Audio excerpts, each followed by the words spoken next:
Bismillahirrahmanirrahim. Assalamualaikum warahmatullahi wabarakatuh.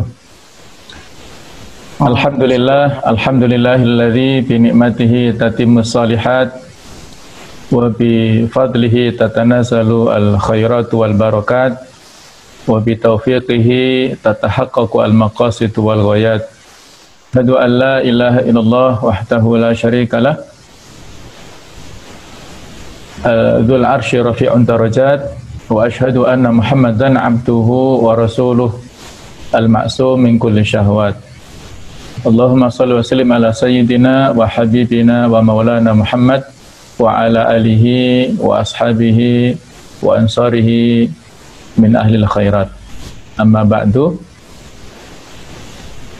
Ikhwan dan akhwat sekalian yang berbahagia, alhamdulillah pada pagi hari ini kita bisa bertemu dalam sebuah majelis yang mudah-mudahan mendapatkan barokah dan limpahan manfaat untuk kita semuanya dari Allah Ta'ala.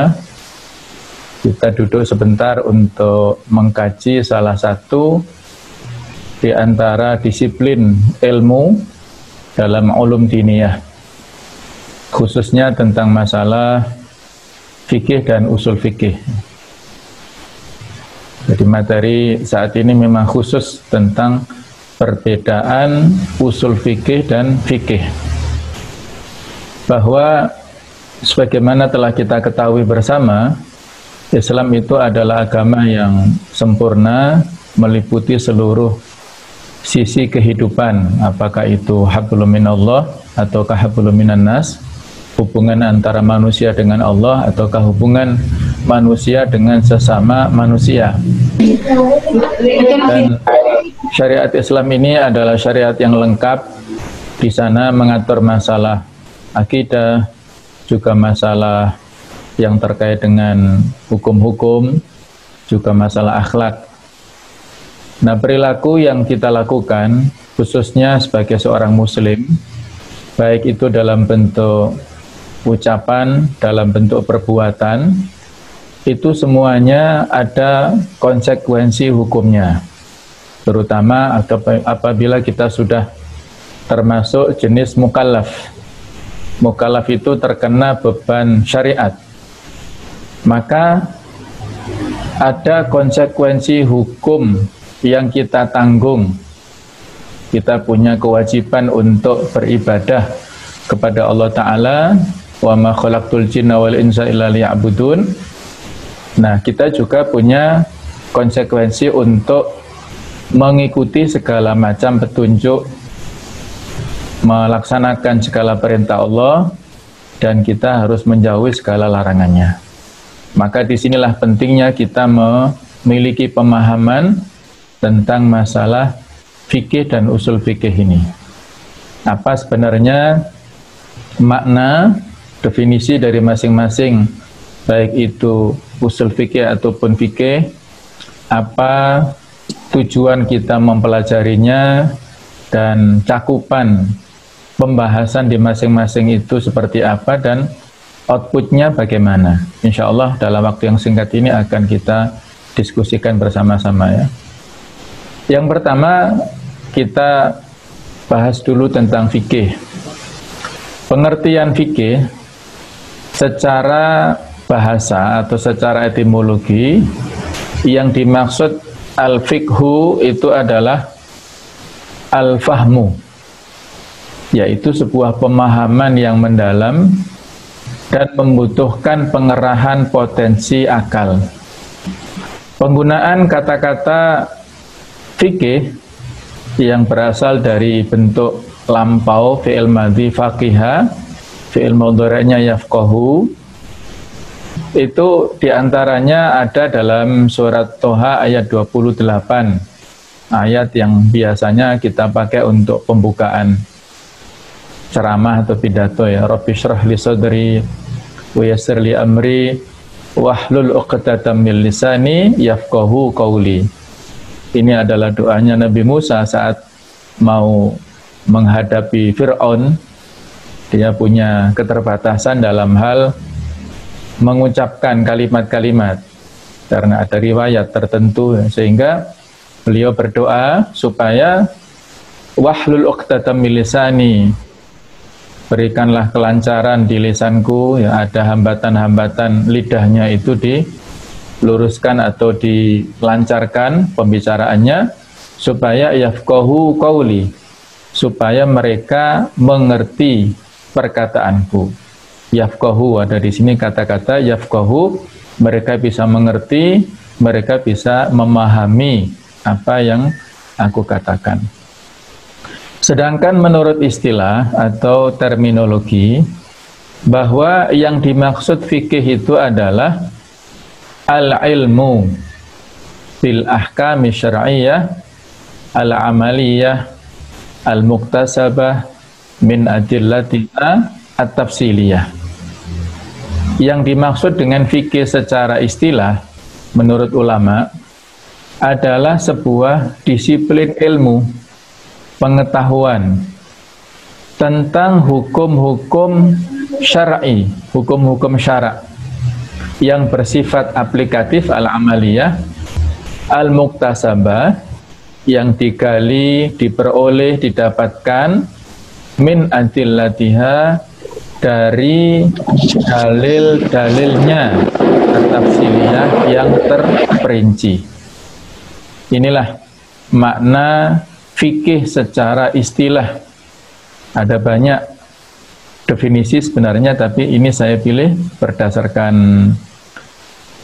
pengertian yang disampaikan oleh Imam Syafi'i rahimahullah. Beliau menyampaikan definisi ini yang saya kira cukup mewakili ya daripada makna yang terkandung di sana.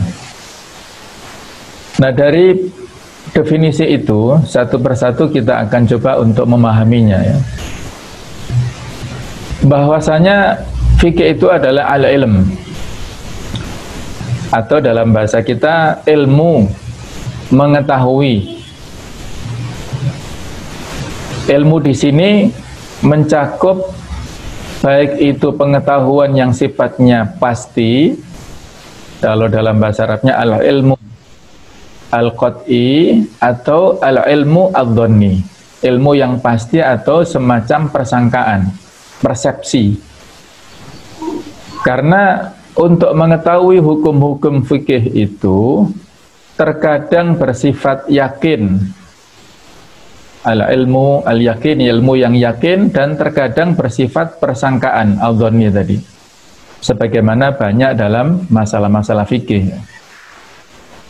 Jadi dalam masalah pembahasan fikih ini bukan sebuah hitam putih atau hak dan batil, bukan ya, tapi perbedaan dalam masalah fikih itu adalah perbedaan yang furu'iyah, perbedaan yang sifatnya cabang, yang tidak sampai menjadikan seseorang itu kalau salah dalam membuat sebuah kesimpulan menjadi batil ya, menjadi berdosa dan masuk neraka, bahkan misalnya nggak boleh begitu ya.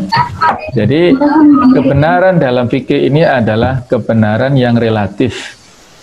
Kenapa? Karena nanti ada kaitannya al-muktasabah itu, yang digali, yang ditemukan ya. Jadi intinya al-ilmu di sini ada mencakup dua hal, baik ilmu yang bersifat yakin atau yang bersifat perspektif atau yang mengandung persangkaan. Sedangkan yang dimaksud al-ahkam asyariyah adalah hukum-hukum syar'i, yaitu yang diambil dari syariat, seperti hukum wajib dan haram, ataupun juga wajib ada yang tidak sampai wajib yaitu sunnah, haram yang tidak sampai haram adalah makruh, dan diantaranya adalah mubah. Jadi 5 itu adalah hukum fikih. Maka dalam hal ini pembahasan fikih tidak masuk pada hukum-hukum akal. Misalnya hukum akal bahwasanya 1 lebih banyak daripada setengah misalnya, ataupun hukum-hukum yang sifatnya itu adalah hukum alam, bahwasanya api itu panas, siang itu terang, malam itu gelap. Nah, tidak masuk di sini. Hukum matematika, 2 dibagi setengah atau dibagi menjadi 2, itu masing-masing ada 1 misalnya ya, itu nggak masuk pembahasannya. Jadi al-ahkam asyariyah. Dan adat amaliyah adalah apa-apa yang tidak berhubungan dengan akidah seperti sholat dan zakat. Jadi ahkam amaliyah itu tidak termasuk ahkam ilmiah. Kalau akidah itu al-ahkam al-ilmiyah, yaitu sebuah pengetahuan yang normatif, keyakinan, keimanannya. Itu kaitannya dengan masalah-masalah hati. Nah, yang dibahas dalam fikih itu adalah hukum aplikatif yang dilakukan oleh manusia, seperti sholat dan zakat, puasa dan sebagainya. Maka tidak termasuk darinya amaliyah apa-apa yang berhubungan dengan akidah, seperti mentauhidkan Allah dan mengenal nama-nama serta sifat-sifat Allah. Itu tidak masuk pada pembahasan ini. Dulu pernah Abu Hanifah membuat istilah al-fiqhul akbar. Itu memasukkan fikih akbar, itu maksudnya adalah untuk membedakan dengan fikih yang kecil ya. Kalau fikih kecil itu bagi pendapat beliau adalah fikih aplikatif. Kalau fikih akbar itu adalah masalah akidah. Tapi itu istilah yang tidak populer. Nah, sedangkan yang dimaksud dengan al-muktasabah bisa bermakna yang diambil, digali, yang ditemukan. Itu mengandung arti bahwa fikih itu adalah hasil penggalian, penganalisaan, dan penentuan tentang hukum. Fikih itu adalah hasil penemuan mujtahid, yaitu orang yang berijtihad, terhadap hal yang tidak dijelaskan dalam nas. Tadi disampaikan di awal bahwa setiap perilaku kita ada konsekuensi hukumnya, ada halal haramnya, boleh atau tidaknya. Nah, hukum yang terdapat di dalam Islam itu ada sebagian yang tertulis, baik itu dalam Al-Quran ataupun dalam hadis sebagai 2 sumber hukum utama. Ada yang tidak tertulis. Maka baik itu yang tertulis apalagi yang tidak tertulis, inilah diperlukan adanya sebuah analisa untuk menggali dan untuk menyimpulkan hukum dari perilaku yang dilakukan oleh seorang mukallaf itu. Apakah ini boleh ataukah tidak? Sedangkan kalau sudah kita ketahui boleh, maka kita lanjutkan. Kalau tidak boleh, maka kita berhenti. Itulah pentingnya ilmu ya. Yang terakhir, min adillatiha at-tafsiliyah. Pembahasan fikih itu adalah terkait dengan dalil-dalil yang rinci, yaitu yang berhubungan dengan masalah-masalah fikih yang terperinci. Maka tidak termasuk di dalamnya ilmu usul fikih, karena pembahasan di dalamnya hanyalah mengenai dalil umum. Nanti lebih lanjut akan kita bahas tentang masalah usul fikih.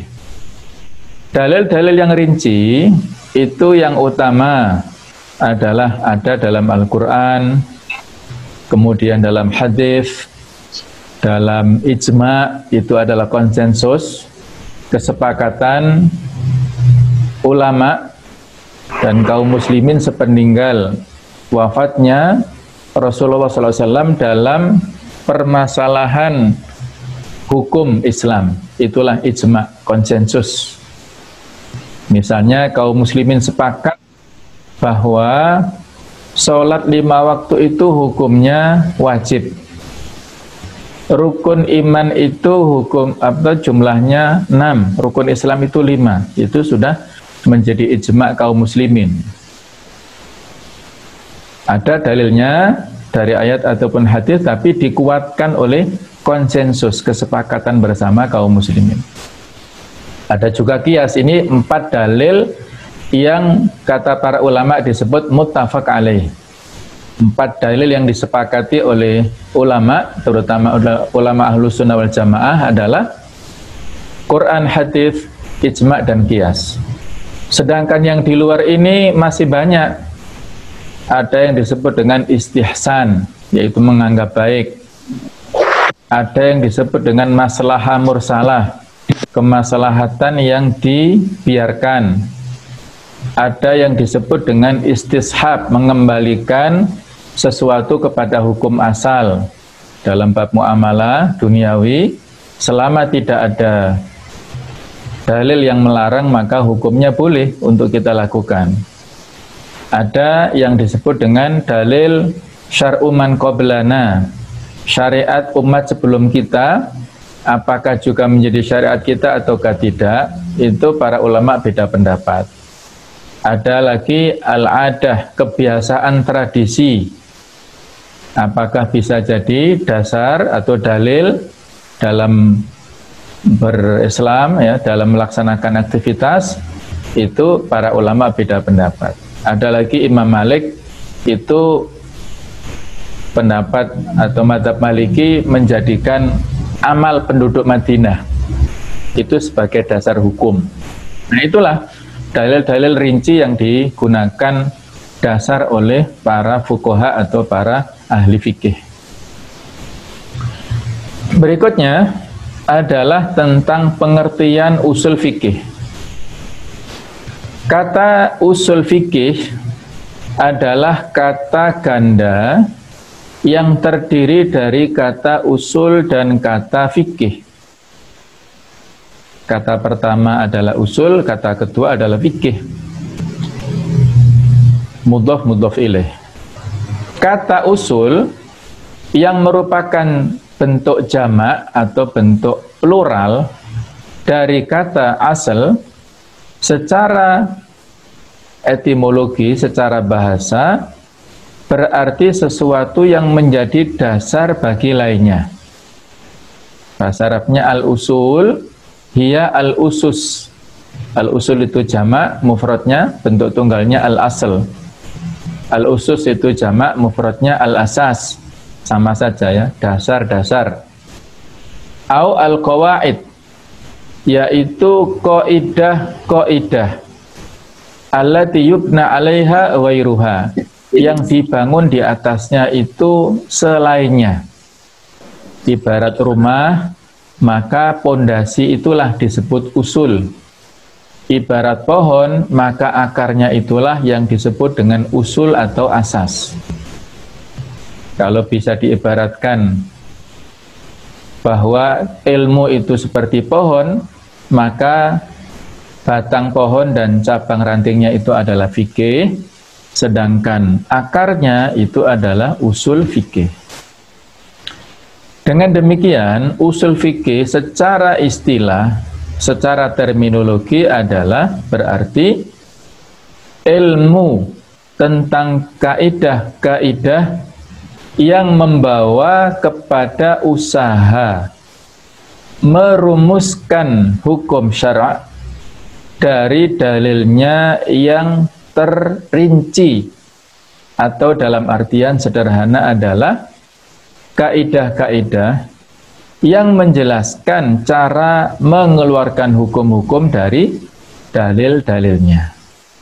Mungkin agak bulat ya makna ini, tapi insya Allah pelan-pelan coba kita pahami nanti ya. Kalau dalam bahasa Arabnya adalah al-ilmu bil qawaid wal buhuth. Fikih itu adalah usul fikih, maksudnya adalah sebuah disiplin ilmu tentang kaidah-kaidah dan pembahasan-pembahasan allati yatawassalu biha ilal istifadah, yang mana dengan membahas atau mengetahui kaidah serta pembahasan-pembahasan itu akan mengantarkan kita menuju kepada ilal istifadah, pengambilan pelajaran, manfaat, hikmah minal ahkam syar'iyyah, dari hukum-hukum syar'i al-amali yang bersifat praktis, min adilha tafsiliyah, dari dalil-dalil yang rinci. Kalau saya lebih mudah memahami Arabnya daripada terjemahannya ya. Jadi maksud daripada ilmu usul fikih itu adalah ilmu yang mencakup tentang kaidah-kaidah dan pembahasan. Jadi konteks pembahasan ataupun yang dipelajari dalam usul itu adalah kaidah-kaidah. Ada dua macam kaidah utama, al-qawaid al-usuliyah al-lughawiyah, kaidah-kaidah usul fikih yang kaitannya dengan masalah bahasa. Ada al-qawaid al-usuliyah at-tasyri'iyah, kaidah-kaidah usul fikih yang kaitannya dengan masalah pensyariatan. Pembahasannya masing-masing panjang ya. Jadi inilah definisi yang ada dalam usul fikih, sebuah ilmu yang membahas tentang kaidah dalam rangka untuk bisa menyimpulkan hukum yang terdapat di dalam dalil. Jadi usul fikih itu sebuah alatnya atau sebuah wasilah, sebuah sarana untuk bisa menjadikan seorang mujtahid, seorang ulama yang berijtihad, mengambil kesimpulan. Tadi kan sudah kita sampaikan ya, bahwa tidak semua hukum itu tertulis secara tekstual ya. Ini diperintahkan, ini dilarang, tidak begitu. Ada sebagian besar bahkan hukum-hukum yang tidak tertulis. Apakah ini maksudnya itu mengandung perintah yang sifatnya wajib ataukah yang hanya sunnah? Larangan ini sampai kepada derajat yang haram ataukah makruh? Itulah diperlukan pembahasan alatnya, yaitu kaidah-kaidahnya, yaitu dalam masalah usul fikih ini.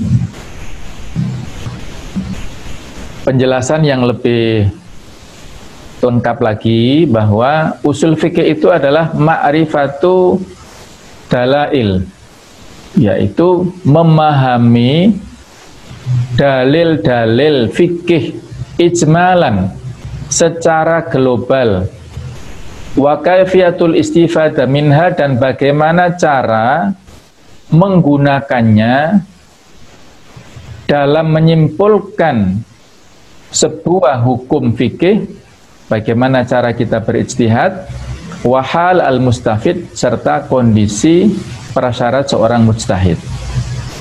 Ini untuk memperkuat ya. Mudah-mudahan definisi ini bukan membingungkan, tapi bisa memberikan lebih penjelasan ya. Jadi yang dibahas oleh usul fikih itu adalah dalil-dalil yang sifatnya global. Contoh dalil yang bersifat global, ini penjelasannya. Dalil tentang kedudukan sunnah sebagai hujjah atau sumber hukum. Jadi posisi sunnah di dalam syariat Islam kaitannya dengan kewajiban mengamalkan sunnah, itu posisinya sama dengan Al-Quran ya, dari sisi kehujjahannya, sumber hukumnya. Taraktu fikum amroini lan tadillu ba'di ma in tamassaktum bihima. Aku tinggalkan untuk kalian dua perkara yang apabila kalian berpegang teguh dengan kedua perkara ini, kalian tidak akan tersesat, yaitu kitabullah wa sunnati, Al-Quran dan al-hadis. Jadi secara level dalam hal kehujjahannya menjadi dalil, dua-duanya itu sama. Al-Quran itu wahyu, yang istilah dalam istilah ulama-ulama hadis, al-wahyu al-matlu, wahyu yang dibacakan, yang tekstual, yang redaksi maknanya dari Allah secara langsung. Kemudian al-hadis itu al-wahyu al-marwi, yaitu wahyu yang diriwayatkan, maknanya dari Allah tapi lafadznya dari Rasulullah SAW. Tapi selama hadisnya itu sahih, bahkan sampai derajat mutawatir, maka kedudukannya sama dengan Al-Quran.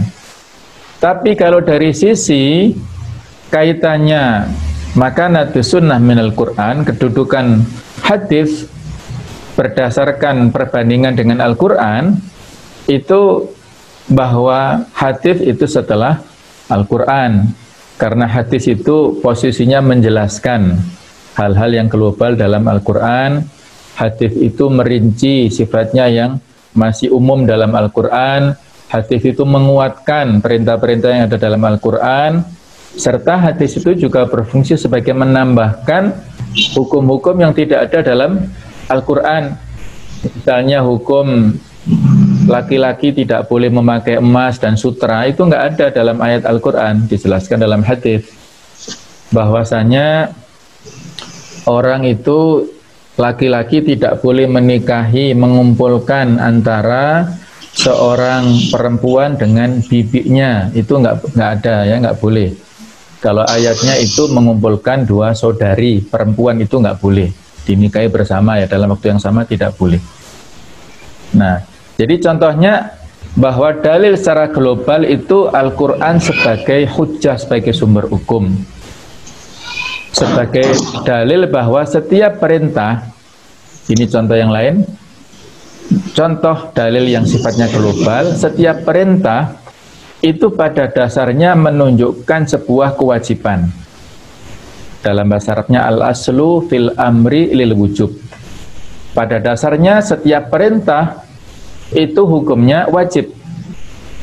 Kemudian kebalikannya al-aslu fin nahyi lit tahrim. Setiap larangan itu mengandung konsekuensi haram. Bahwa sebuah ayat dengan lafaz umum berlaku untuk semua, meskipun turunnya berkaitan dengan seseorang atau kasus tertentu dan lain-lain, itu juga masuk kaidah dalam bidang usul fikih ya. Al-ibratu bi umumil lafzi la bi khususis sabab. Pelajaran yang bisa kita ambil dalam segala macam teks Al-Quran ataupun hadis itu berdasarkan keumuman lafadznya, bukan kekhususan sebabnya. Banyak contohnya ya, misalnya surat Al-Ahzab ayat 21 yang sering kita baca pada saat peringatan Maulid Nabi, yaitu laqad kana lakum fi Rasulillah uswatun hasanah. Sungguh ada untuk kalian pada diri Rasulullah itu contoh tauladan. Itu sababun nuzulnya adalah itaban lil mutakhallifina minal ma'rokah, menjadi peringatan, teguran Allah kepada orang-orang yang tidak berangkat di perang Khandaq. Contohlah bagaimana kesabaran Rasulullah SAW, semangat beliau walaupun dalam keadaan lapar, tapi beliau semangatnya. Sementara kalian yang tidak berangkat perang santai-santai di rumah, ini untuk orang-orang munafik ya. Nah, ini kan sebab yang khusus, tapi karena lafadznya bersifat umum, maka istidlalnya, pengambilan hukumnya itu sifatnya umum. Nah, itu maksudnya ya. Ini dalam pembahasan usul fikih.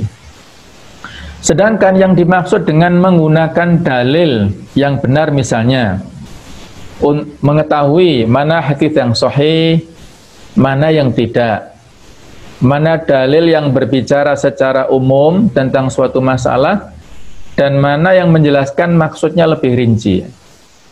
Jadi untuk hadis yang sahih dan yang tidak ini ada perbedaan definisi ya. Hadis versi ulama muhadditsin, ulama ahli hadis, itu adalah segala yang disandarkan, saya langsung terjemahkan supaya kita percepat ya, tidak perlu teks Arabnya.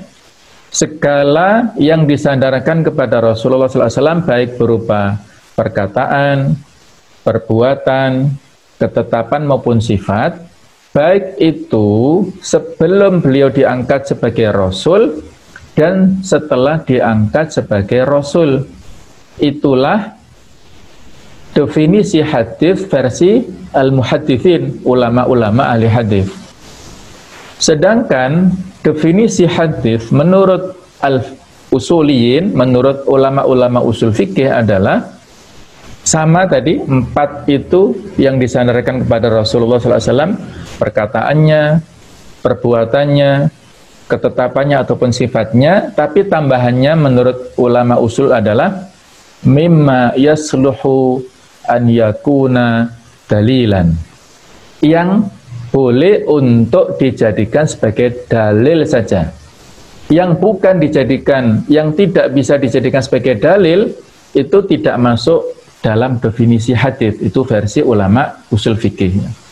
Sehingga yang lebih banyak pembahasan ulama usul fikih itu adalah ketika beliau sudah dianggap sebagai rasul, bagaimana tata cara ibadahnya, bagaimana tata cara muamalahnya, itu yang bisa dijadikan dalil adalah setelah diangkat jadi rasul.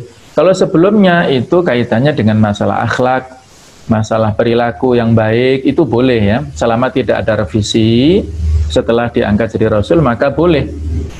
Tapi kalau sesudah ada revisi ya nggak usah ditiru. Beliau biasa bertahannuts atau menyendiri di Gua Hira untuk merenungkan nasib bagaimana kaumnya, berdakwah kepada kaumnya. Nah, kita nggak perlu meniru untuk menjauhkan diri dari masyarakat, berdiam diri misalnya di sebuah bukit supaya dapat wangsit misalnya, nggak perlu begitu ya. Kalau kita ingin berdiam diri ya cukup iktikaf di masjid, ataupun berangkat umroh untuk iktikaf di Masjidil Haram, di Masjid Nabawi, menjauhkan secara khusus ya, kita bermunajat kepada Allah dalam waktu yang tertentu, tidak selamanya ya. Nah, inilah pembahasan yang berbeda antara perspektif ulama hadis dan ulama usul fikih. Juga mana dalil yang berbicara secara umum tentang suatu masalah dan mana yang menjelaskan maksudnya lebih rinci. Mana ayat hadis yang mengandung makna hakiki dan makna yang bermakna kiasan. Itu ada dalam pembahasan usul fikih, ada pembahasan karena dalam usul fikih itu nanti ada pembahasan masalah bahasa ya, kaidah-kaidah bahasa. Bagaimana cara menganalogkan atau mengkiaskan suatu masalah yang belum diketahui hukumnya dengan masalah lain yang sudah ada dalil serta hukumnya dan seterusnya. Dulu belum ada narkoba ataupun whisky ya, ataupun pil-pil koplo, itu belum ada dulu. Yang ada dalam ayat Al-Quran masalah khomer. Nah, maka disinilah diperlukan kias. Kias ini memiliki 4 rukun. Ada al-asl, yaitu pokok masalahnya apa. Kemudian ada al-far', cabangnya yang dikiaskan.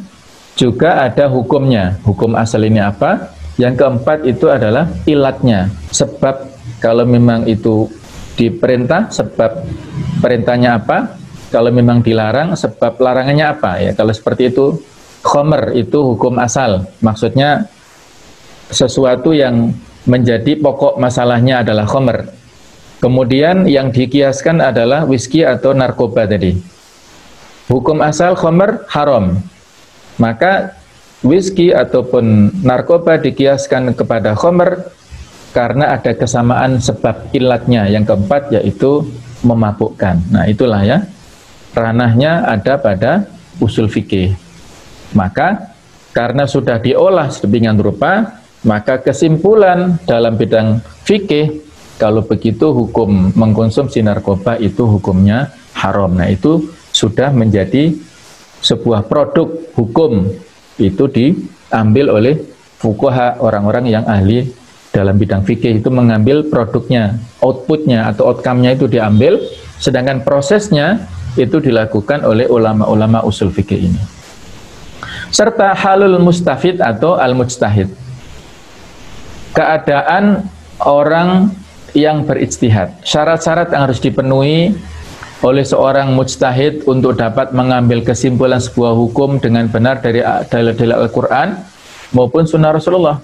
Dia harus paham bahasa Arab, harus mengetahui ayat-ayat muhkamat, mutasyabihat, harus paham mana dalil-dalil yang am, yang khusus, mana dalil yang mutlak, yang muqayyad, mana yang sifatnya itu berlaku untuk khusus saja, mana yang bisa umum misalnya, itu dia paham ya.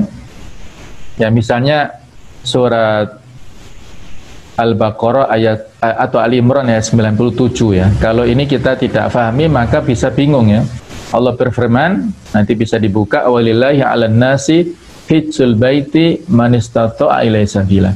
Dan kepada Allah lah wajib kepada semua manusia untuk melakukan ibadah haji bagi orang yang mampu melaksanakannya. Sekilas ayat ini kan mengandung mukhatab yang disebutkan ya, yang diajak bicara itu kan 'alan nasi, kepada seluruh manusia kan, bukan hanya alal muslimin kan. Jadi kalau kita simpulkan haji itu wajib untuk seluruh manusia, maka ini kesimpulan yang tergesa-gesa ya, walaupun memang ada pembahasan lebih rinci di sini ya. Tapi dalam perspektif kalimat ataupun konteks kalimat dalam usul fikih itu ada yang dimaksud masuk dalam kategori al-am alladzi yuradu bihal khusus. Teks ayat ini adalah ayat yang bersifat umum, tapi yang dimaksudkan adalah bersifat khusus. Khusus siapa? Yaitu orang-orang yang mukallaf saja, yang mampu saja, orang-orang muslim yang berakal, yang mampu punya kendaraan, ongkos naik haji ke sana dan juga sehat. Azad warrohilah, jadi punya bekal dan punya kemampuan ke sana. Walaupun punya bekal, sudah lunas, tapi kalau kondisi pandemik seperti tahun kemarin, ya nggak bisa berangkat kan? Ya, berarti ada dispensasi rukhsah, belum kewajiban bisa masih ditunda dulu begitu ya, tahun depan insya Allah ya. Inilah kurang lebih tentang definisi usul fikih. Berikutnya adalah gambaran, ini supaya lebih jelas lagi ya, gambaran masalah usul fikih. Islam itu diibaratkan seperti pohon yang rindang dan manis buahnya. Untuk menikmati buahnya dibutuhkan pemetik dan alat untuk memetik buah itu. Orang yang memetik itulah ibaratnya adalah mujtahid, orang yang melakukan ijtihad, yaitu para ulama kita. Itu mereka ijtihad atau mujtahid sendiri itu level-levelnya ya. Kalau ulama 4 madhab itu sudah dalam kategori istilahnya mujtahid mutlak, mujtahid yang sudah independen ya, tidak ada ikatan, dalam artian tidak muqallid ya, tidak ikut kepada ulama lainnya, baik itu Imam Abu Hanifah, Imam Malik, Imam Syafi'i, Imam Ahmad, ini mujtahid mutlak. Mereka ini dan ulama-ulama yang lainnya melakukan proses pemetikan buah yang manis itu, dan alat untuk memetik itu adalah usul fikihnya. Ulama-ulama kita dulu melakukan ijtihad. Ijtihad itulah harus dilakukan disiplin dalam ilmu usul fikih ini. Maka yang penting adalah bukan hanya keberadaan mujtahid yang bisa menggali hukum dari sumbernya, tapi juga adanya usul fikih yang merupakan hal yang sama pentingnya, karena dia itu adalah alatnya. Ya otomatis lah orang sekaliber mujtahid ya, kalau dia hanya sekedar punya ilmu dalam bidang yang tertentu, tapi kalau dalam hal yang terkait disiplin ilmu yang dibutuhkan dia nggak menguasai, kan otomatis nggak layak ya, tidak punya kapasitas di situ. Otomatis lah seorang mujtahid pasti dia mampu berijtihad. Nah, ijtihad inilah dalam ranah usul fikih ini ya. Ijtihad itu adalah istimbat, bisa istifadah, iktisab itu nama lainnya, adalah mengambil sebuah kesimpulan dari sebuah hukum ya. Ya misalnya ya, saya kasih contoh. Bagaimana sih hukumnya, mohon maaf ya, muda-mudi yang melakukan hubungan bebas ya, misalnya pacaran lah. Itu secara tekstual kan tidak disebutkan ya. Misalnya wala tapaccaru ya, Ibu nanya, janganlah kalian pacaran, kan nggak ada. Tapi yang ada itu kan wala taqrabu zina, janganlah kalian mendekati zina. Nah, itu maksudnya adalah jangan mendekati zina itu tidak boleh kita pahami dengan pemahaman yang parsial. Ustadz, yang tidak boleh kan mendekati, melakukannya kan boleh. Nah, jangan begitu ya. Maka di sini dilakukan disiplin pendekatan usul fikih, ada di antara pemahaman nas itu adalah fahmu al-mafhum, ya, memahami suatu teks yang tersirat, al-mafhum, ya, yang tersirat. Kalau mendekati saja tidak boleh, apalagi melakukannya. Nah, seperti itu pemahamannya, ya. Itu namanya mafhum aulawi, ya, mafhum aulawiyat. Jadi misalnya kepada orang tua, Allah berfirman wala taqul lahuma uff. Jangan berkata pada ibu bapak. Jangan berpikir yang nggak boleh kan kalau mukul nggak apa-apa dong misalnya. Jangan begitu, ya. Tapi harus dilihat dulu ilat larangan ini apa? Sebab Allah melarang ini apa? Sebabnya menyakiti. Kalau saja itu bisa menyakiti secara psikis, maka memukul itu fisik dan psikis dua-duanya, double-double. Kalau menyakiti dalam bentuk kata-kata saja tidak boleh, apalagi dalam bentuk fisik. Nah, lebih tidak boleh lagi. Nah, itulah namanya mafhum muwafaqah, ya, atau mafhum aulawiyat. Nah, itu ya contohnya. Berikutnya,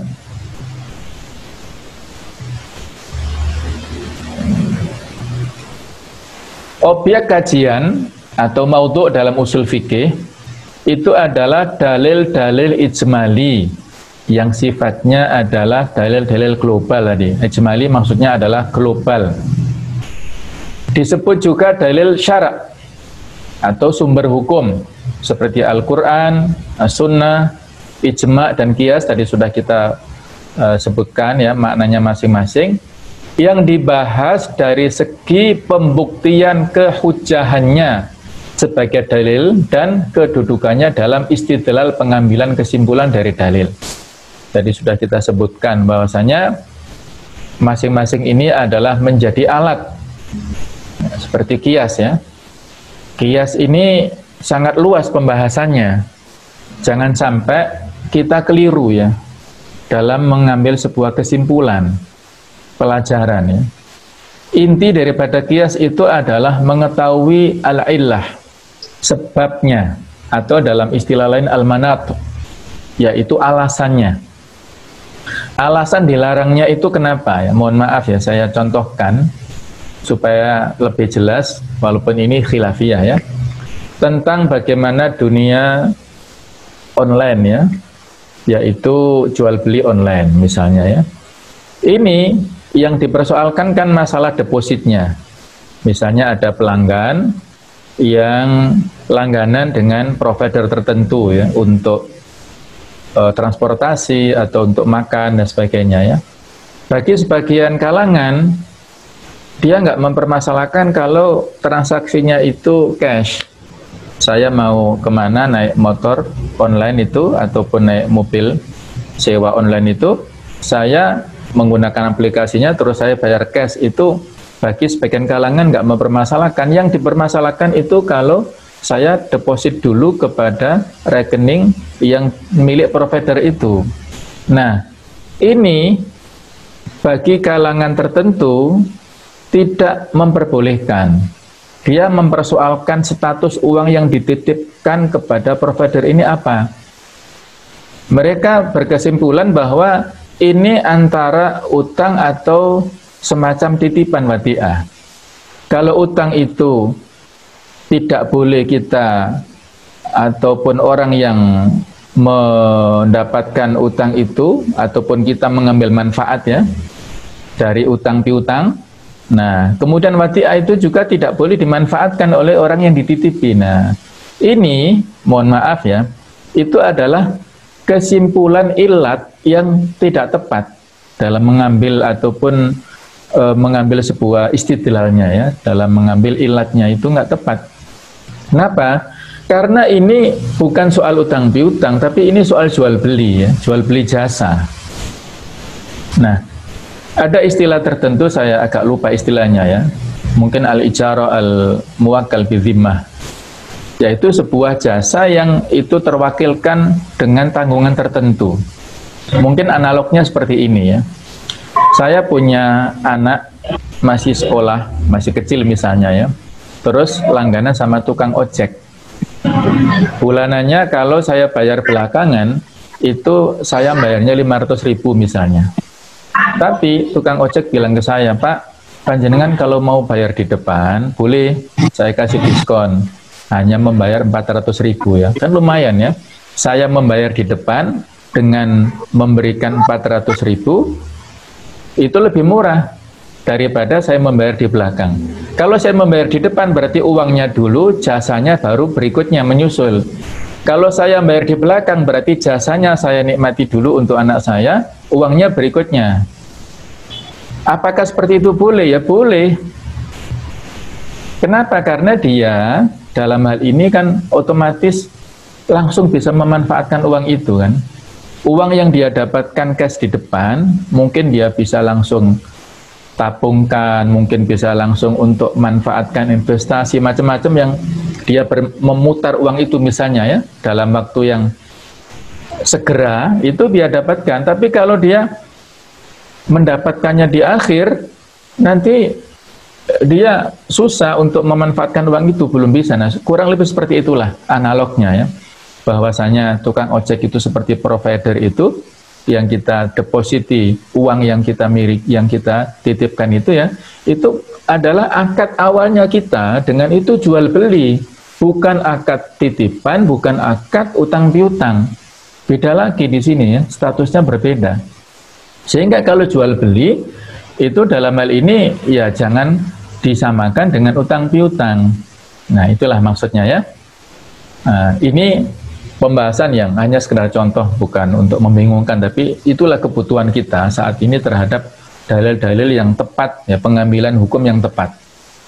Hukum syarak dan hal-hal yang terkait dengannya seperti pembahasan apa itu hukum syarak, macam-macam hukum syarak atau rukun hukum misalnya, yang ada di dalamnya adalah al-hakim, pembuat hukum, ada al-mahkum bihi atau yang sasaran hukum, ada al-mahkum alaihi yang objek yang dihukumi, al-mahkum fihi misalnya, itu ada di sini hukum-hukum syarak. Itu pembahasan di dalam usul fikih. Sedangkan yang ketiga dalalah lafaz, pengertian makna yang ditunjukkan dalil, itu dari Al-Quran ataupun hadis, itu pemahamannya bagaimana? Karena tidak semua dalil itu saya katakan tadi itu qat'iyatu dilalah. Maksudnya mengandung sebuah pemahaman yang qat'i, yang mudah untuk dipahami ya. Tapi banyak sekian yang dhoniyatu dilalah, yang pemahamannya itu adalah pemahaman yang relatif. Nah, maka ini tadi kita contohkan seperti mantuk yang tersurat, mafhum yang tersirat, kemudian yang bersifat umum, al-am, yang bersifat khusus, ada yang mutlak, ada yang muqayyad dan sebagainya. Ini perlu untuk penelitian. Para ulama berbeda pendapat dalam sebuah masalah itu karena memandang dalil-dalil yang dipakai itu dengan penempatan yang sudut pandang yang berbeda. Ya, contohnya misalnya kalau kita sholat berjamaah di sholat jahar, apakah wajib membaca surat Al-Fatihah ataukah tidak? Itu masing-masing ulama dalam memposisikan hadisnya beda. Ada banyak hadis diantaranya la sholata liman lam yaqra' bi fatihatil kitab, tidak sah sholat seseorang yang tidak membaca Al-Fatihah. Bagi yang memahami hadis ini bersifat khusus, sedangkan hadis yang memiliki arti atau yang bunyinya adalah man sholat khalfal imam fa qiraatul imam qiraatun lahu, barang siapa yang sholat di belakang imam maka bacaannya imam adalah bacaan untuk makmumnya. Nah, ini kan ada seolah-olah bertentangan ya. Ini tergantung mana yang khusus, mana yang umum. Kalau yang mengatakan yang pertama tadi khusus, yang ini umum, berarti dia membaca Al-Fatihah. Kalau kebalikannya, oh bukan begitu, yang ini adalah khusus, yang tidak sah Al-Fatihah, tanpa Al-Fatihah tadi sifatnya umum, berarti nggak perlu baca Al-Fatihah. Nah, itulah perbedaan dalam memposisikan dalil, itu mengandung konsekuensi hukumnya, mana yang umum, mana yang khusus. Nah, itu contoh masing-masing. Ijtihad dan taklid itu juga ada ranah pembahasan di usul fikih, seperti pembahasan tentang masalah definisi hukum, syarat ijtihad dan sebagainya ya. Tujuan fikih dan usul fikih. Tujuan kita mempelajari fikih adalah melaksanakan hukum syariat, baik itu perkataan atau perbuatan manusia. Tatbiqul ahkam asyariyah ala af'alin nas wa aqwalihim. Jadi tujuan kita adalah bagaimana kita melaksanakan hukum-hukum syariat kaitannya terkait dengan perkataan dan perbuatan manusia. Di sini adalah mukallaf. Bagaimana kita menerapkannya? Konsekuensinya seperti apa? Apakah mengandung makna boleh atau tidak? Nah, itu kaitannya af'alun nas. Ya, misalnya apakah anak kecil yang belum balik tapi punya harta banyak itu wajib untuk mengeluarkan zakatnya atau tidak misalnya ya. Ini kan ada khilafiyah ya. Kalau dilihat anaknya belum mukallaf, belum balik ya, berarti belum wajib.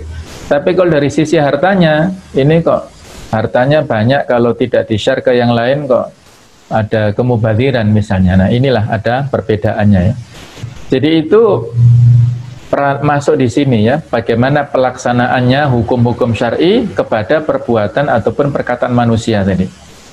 Sedangkan pembahasan ataupun kita tujuan dalam mempelajari usul fikih adalah menerapkan kaidah dan metodologi ilmu usul fikih sehingga menghasilkan produk hukum syariah berdasarkan kajian dalil-dalil tersebut. Jadi hiya tatbiq qawaidihi wa nadhariyatihi, merealisasikan kaidah-kaidah dan teori-teorinya alal adillah at-tafsiliyah terhadap dalil-dalil yang rinci litawassulil ahkam syar'iyyah untuk sampai kepada hukum-hukum syar'i allati tadullu 'alaiha yang ditunjukkannya. Itulah, jadi intinya kalau penerapan atau tujuan kita dalam membahas usul fikih adalah mengetahui dan menerapkan kaidah-kaidahnya, teori-teorinya, sedangkan fikih itu adalah aplikasinya, output dan outcome daripada teori ataupun kaidah-kaidah yang dibahas dalam masalah usul fikih itu. Ya, ini lebih jelas ya. Objek kajian usul fikih itu adalah dalil-dalil syar'i tadi yang sifatnya global, yang bersumber dari Al-Quran, dari hadis, dari ijma', dari qiyas. Kemudian kita lakukan langkah-langkah ijtihad. Kita curahkan segenap potensi yang kita miliki dalam rangka untuk memahami dalil-dalil itu, ya. Kemudian kita memiliki atau kita ambil sebuah kesimpulan hukum syar'inya. Di hukum syar'inya adalah kesimpulan daripada hasil ijtihad yang telah kita lakukan oleh para mujtahid itu. Itulah kajian dalam usul fikih seperti itu ya. Nah, untuk lebih memudahkan ini perbedaan antara usul fikih dan fikih. Kalau dalam hal pembahasan dalilnya, usul fikih itu membahas dalil-dalil yang ijmali yang sifatnya global tadi. Misalnya yang wajib. Nah, maka fikih membahas dalil juz'i, yang parsial, yang rinci. Maksudnya wajib dalam hal apa? Nah, misalnya dalam hal melaksanakan perintah sholat 5 waktu. Nah, jadi kalau dalam hal usul fikih itu adalah, nanti ada contohnya ya, secara lebih gamblang lagi, hanya membahas bahwasannya perintah itu untuk wajib. Nah, bunyi perintahnya berisi sholat, berarti sholat itu bermakna wajib. Seperti itu. Wajib sendiri kan juga macam-macam ya, dari sisi yang perspektif yang beda-beda. Apakah wajib istilahnya yang mudoyak, yang antara pelaksanaan dengan waktunya itu sama seperti puasa ya, dari subuh sampai maghrib, ataukah yang disebut wajib muwassa, kewajiban yang longgar seperti sholat, pelaksanaannya mungkin hanya 10 menit tapi waktu yang tersedia bisa sampai 2 jam. Nah, itu ada pembahasannya ya secara lebih rinci lagi.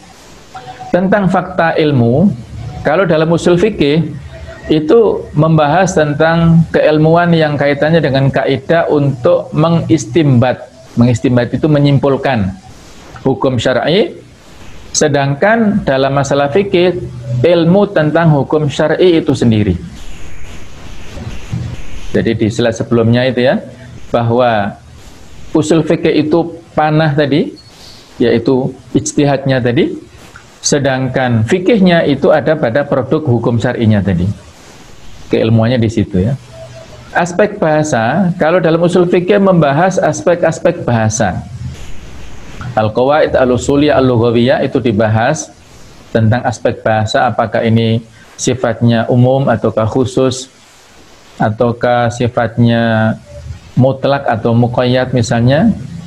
Kalau contoh mutlak itu misalnya adalah memerdekakan budak untuk kafarat bagi zihar ya, bagi seseorang yang telah mensumpahi istrinya, kamu seperti ibuku, aku nggak mau menggaulimu misalnya, itu kan nggak boleh ya. Kalau dia bertobat, nah, maka harus membayar kafaratnya. Di antaranya adalah itu tadi, membebaskan budak, tahrir raqabah. Budak yang mana, apakah harus muslim atau tidak, itu mutlak ya, tidak ada, itu ada di awal surat Al-Mujadalah ya. Tidak membahas aspek bahasa dalam masalah fikih ini. Di pembahasan adalah dalam masalah yang mukallafin ya. Kemudian tujuannya menerapkan kaidah untuk mengistinbat hukum syar'i, sedangkan tujuan fikih adalah menjelaskan hukum syar'i. Nah, inilah contohnya untuk lebih memperjelas kita. Bacanya dari kanan sini ya. Ada ayat Al-Quran dan hadis. Ini semacam bahan bakunya. Kalau kita mau masak, ya maka ini bahan-bahan pokoknya, bahan-bahan bakunya misalnya ya. Kemudian usul fikih itu adalah ibarat mesinnya.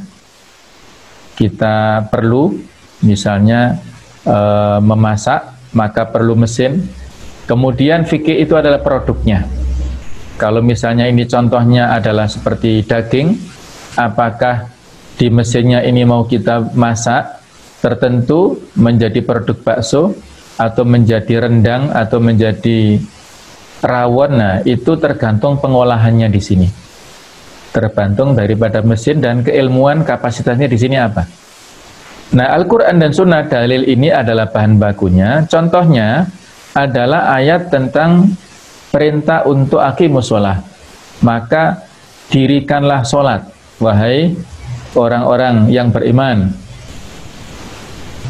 Nah, dalam perspektif usul fikih, itu yang dibahas adalah dalil-dalil yang sifatnya global. Bukan masalah rinci ya, tapi yang dibahas adalah dalil atau kaidah-kaidah yang sifatnya global. Apa maknanya di sini? Yang tertuang di sini adalah al-amru lil wujub. Perintah itu mengandung konsekuensi wajib. Itu kaidah dalam usul fikih. Maka dikembalikan, kira-kira yang ada dalam ayat ini perintahnya berupa apa sih? Oh, ternyata perintahnya sholat. Maka konklusinya itulah dinikmati oleh fikih ini, bahwasanya setiap perintah itu mengandung konsekuensi wajib, kecuali ada qorina, alasan tertentu. Selama tidak ada qorinahnya, maka hukumnya wajib. Nah, karena ayat ini berbicara masalah perintah berupa sholat, berarti sholat itu hukumnya wajib. Nah, itulah ya. Jadi usul fikih itu sarananya, sedangkan fikih itu adalah output ataupun hasilnya. Contoh lain, la sholata liman la yaqra' bi fatihatil kitab. Jadi sudah kita singgung juga ya, tidak sah sholat bagi orang yang tidak membaca surat Al-Fatihah pada saat di dalam sholat, pada saat berdiri itu. Ini hadis ya, kalau yang pertama tadi ayat. Maka dalam perspektif usul fikih itu dilihat dari sisi dalilnya ini. Ada la nafyus sihhah, bahwasanya la ini berfungsi untuk meniadakan kesohihan, keabsahan daripada sesuatu. Nah, jadi ada kata-kata la La sholata, kalau dalam bahasa nahwu, la an-nafiyah lil jinsi. La yang bisa menafikan untuk segala jenis isim yang disebutkan sesudahnya. La sholata berarti tidak ada sholat, tidak sah sholat. Nah, ini adalah sebuah kesimpulan dalil yang sifatnya umum. Kemudian dalam pembahasan fikih, karena yang disebutkan dalam teks ini adalah sebagai syaratnya itu bahwa harus membaca Fatihah, maka kesimpulannya qiraatul Fatihah ruknus shalah. Membaca Al-Fatihah itu adalah merupakan rukun di dalam sholat. Karena kalau tidak terpenuhi pembacaan ini, maka sholatnya tidak sah. Berarti tidak terpenuhi rukunnya. Nah, itulah ya. Ini masalah yang rinci, yang juz'i, yang tafsili. Ini yang ijmali, yang kulli tadi ya, yang sifatnya itu global, yang umum. Ini sifatnya yang rinci. Bisa kita kiaskan ke yang lainnya, apakah berupa perintah, berupa larangan. Misalnya di awal Al-Maidah Allah berfirman, ya ayyuhalladzina amanu aufu bil uqud.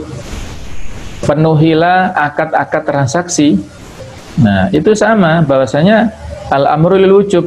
Dalam perspektif usul, perintah itu untuk wajib. Kemudian dalam perspektif fikih, perintahnya adalah berupa memenuhi transaksi, berarti memenuhi transaksi itu adalah hukumnya wajib. Nah, seperti itulah. Ini insya Allah slide terakhir ya.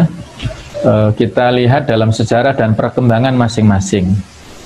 Sejak zaman Rasulullah SAW, itu turun ayat-ayat Al-Quran secara berangsur-angsur selama 23 tahun masa risalah. Tidak diturunkan Al-Quran secara langsung, tapi secara bertahap sesuai dengan situasi dan kondisi. Pada zaman Rasulullah ini, Al-Quran belum dibukukan. Demikian pula hadis juga belum dibukukan. Karena mereka ya khawatir nanti tercampur mana Al-Quran, mana hadis, belum bisa dipisahkan ya. Kemudian setelah beliau wafat, ada banyak sekian peperangan dan itu mengakibatkan para hufadzul Quran banyak yang meninggal dunia. Akhirnya Umar membuat sebuah usulan ke Abu Bakar untuk menuliskan Al-Quran. Awalnya Abu Bakar menolak, akhirnya mengikuti perintah atau usulan Umar. Sudah mulai dirintis pada zaman Abu Bakar, zaman Umar, tapi belum selesai, tuntasnya pada zaman Utsman, pembukuan Al-Quran itu. Nah, pada awal-awal itu, mereka fokusnya pada Al-Quran. Kemudian pada tahap berikutnya kepada hadis. Karena para sahabat itu sudah banyak terpencar kemana-mana. Mereka sudah banyak menaklukkan negeri-negeri muslim. Persoalan yang dihadapi oleh kaum muslimin itu juga sangat beragam. Dan tidak semuanya ada dalam Al-Quran. Mereka butuh referensi lainnya, yaitu referensi hadis ini. Maka dilakukanlah upaya-upaya untuk pembukuan hadis ini. Yang mereka mencari hadis kemana-mana. Para sahabat, para tabi'in ini banyak kolektor hadis ya. Kolektor muhadis dari kalangan sahabat yang paling banyak Abu Hurairah, yang paling banyak itu. Beliau yang luar biasa jasanya kepada dunia Islam. Nah, kemudian berkembang pada masa tabi'in, pada masa tabi'ut tabi'in, dan pada generasi ketiga itu ada Imam Malik yang membuat kitab Muwatta. Nah, Muwatta inilah diposisikan sebagai kitab fikih, panduan kitab fikih, hadis-hadis masalah fikih yang pertama.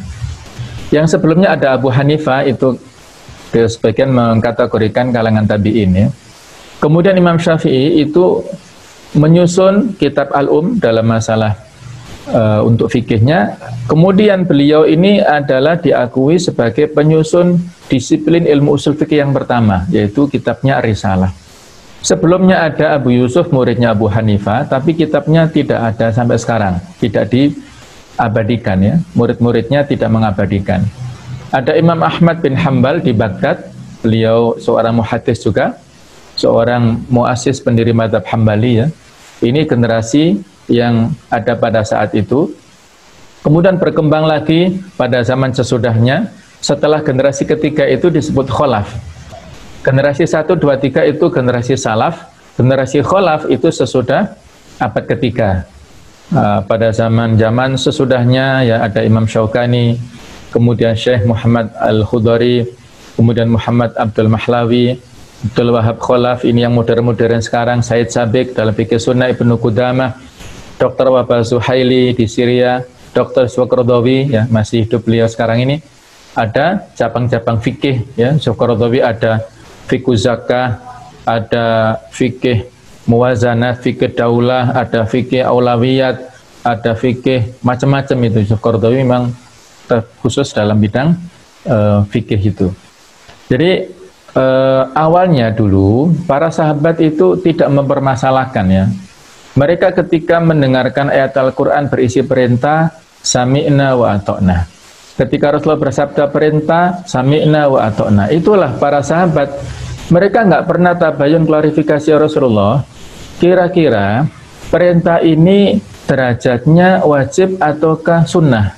Itu nggak ada, ya. Mereka nggak timbul pemikiran seperti itu. Ketika ada larangan dari beliau, ya Rasulullah, kira-kira larangan ini sifatnya haram ataukah makruh? Nggak ada seperti itu. Belum dikenal 5 hukum fikih, itu belum dikenal saat itu. Mereka langsung sami'na, kami mendengar, wa ato'na, kami taat. Itulah luar biasa ya mereka. Nah, karena berkembangnya waktulah akhirnya timbullah perspektif-perspektif yang berbeda-beda di kalangan umat Islam, sehingga diperlukan disiplin ilmu ini, ya. Jadi inilah ilmu yang sifatnya berkembang, yang memang sejak awal sebenarnya belum ada, tapi ini menjadi kebutuhan, ya, kebutuhan kita saat ini sampai sekarang ini. Oleh karena itulah sekalian, ya saya kira itu ya untuk materi kita pada kesempatan ini. Mudah-mudahan di waktu yang singkat ini ada manfaatnya, ya. Mudah-mudahan untuk kita semuanya insya Allah manfaatnya bisa kita ambil fitin wa dunal akhirah. Amin ya rabbal alamin. Demikian kurang lebihnya mohon maaf. Aqulu qouli hadza astaghfirullah innahu samiul alim. Wassalamualaikum warahmatullahi wabarakatuh.